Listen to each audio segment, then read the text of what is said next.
very long-awaited episode with Brian Roche, the new CEO of Veracode. How's it going, Brian? Very good. Thank you for having me. I'm so glad we finally got to do this. What is it, 18 months in the making or Yeah. something silly, and about 15 reschedules from both of us? Yeah, and admittedly, I think a lot of those are my fault, so... Some of them were mine, some of them were mine. Yeah. So, I mean, in a way, it's worked out really nicely because we're now in person, yeah. RSA 2024. Yeah. And the big news is you started as Chief Product Officer. Yeah. We're now sitting here as CEO of Veracode. Yeah, that's right, yeah. Now the CEO. Yeah. How's RSA been so far? It's been exactly what we expected it to be and more.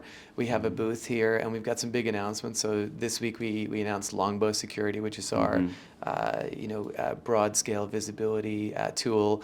We talked about the next generation of Veracode Fix, and we've been talking about our improved developer experience. So all of that has resonated because it gets at the biggest challenges that customers have in market. So it's been huge.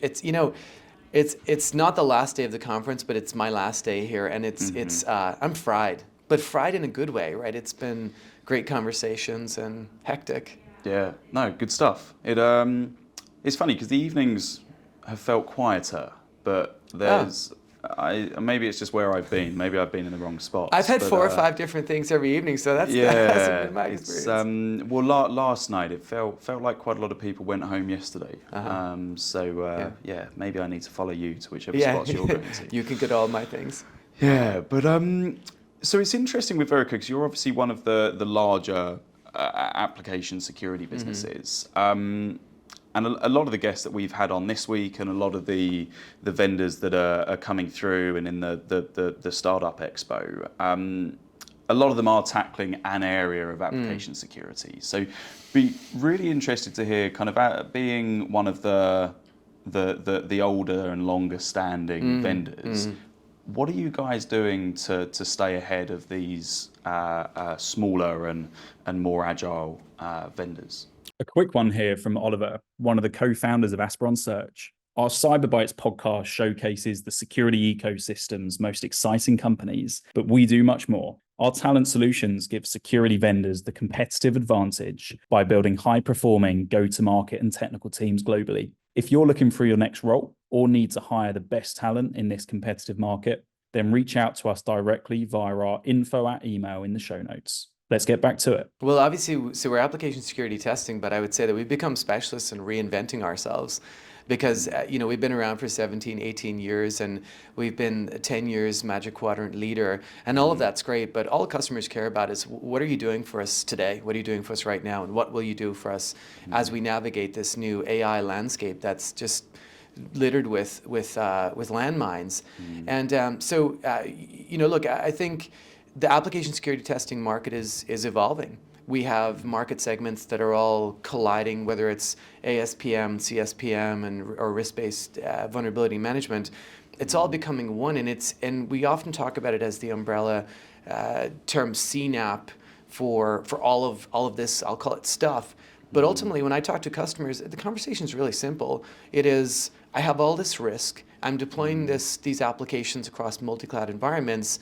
Can somebody help me understand where it all is and then prioritize it for me? Because they're doing a lot of this risk prioritization now in spreadsheets.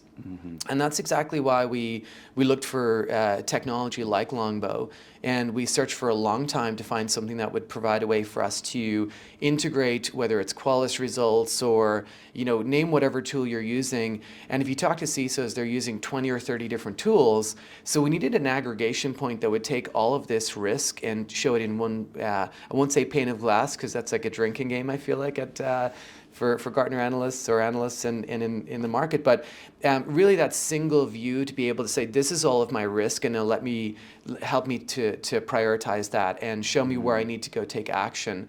And I mean, that's what we're all doing, right? We're all buying security software to be compliant and reduce security risk. So I think that's the market is shifting and changing, and it continues to do that with the backdrop of AI, both people using AI and then the threat of vulnerable code that's coming out of these large language models.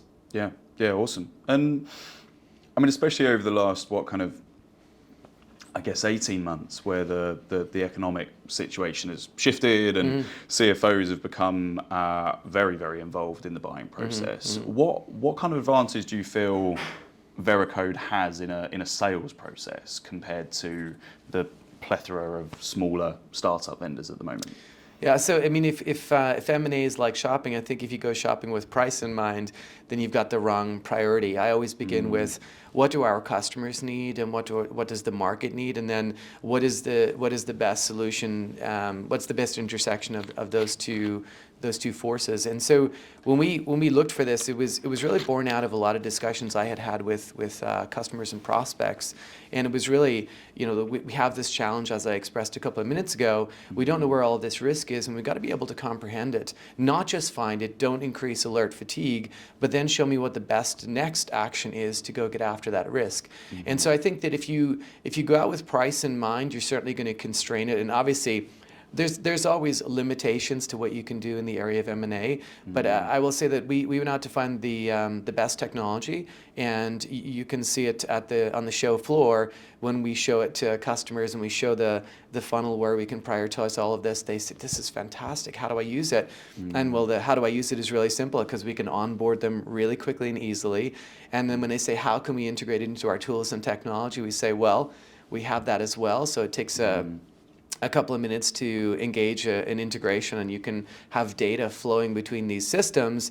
And then they say, "Well, show us how you prioritize it." And they say, "Well, we do it automatically." And you start to see then these are the 5 vulnerabilities from the thousands that have amassed. These are the 5 vulnerabilities that you need to go take action on, because you are exploitable in these areas. And so I think it's really been game-changing for us. And then if you look at what we did in the area of AI and ML with Veracode Fix, now we're going to start to bring that technology out of just the shift to the left capacity, where we're inside of the IDE, where we now have static and SCA and Veracode Fix, but now bring that to bear on all of these risks and issues that we're finding across these multi-cloud attack surfaces, and then even move into production and start to remediate some of the production risk. Yeah, awesome. And where do you see the AppSec and kind of testing space going next? What's the next trend that you can see coming? Well, I think if you look at the trends from the last 6 or 7 years from the RSA conference, I think the one predominant trend has been risk management. So help me get my head around all of this risk, help me comprehend it and prioritize it. Naturally, you can't go anywhere on the floor this week without seeing AI. But the challenge is that everybody's whitewashing everything now with AI, and I think we have to really pull it back and get to a definition of what is AI. And in my mind, it's a large language model or some form of a large language model, whether it's your own curated data set, and it is leveraging something like Lambda or the GPT architecture to produce, in our cases, fixes. And I think a lot of people are whitewashing everything with AI that's really just automation. And there's really 3 phases of AI, right? The automation is certainly the first phase. What we have is the second, and then the third is more of an autonomous like AI, which is where we're going.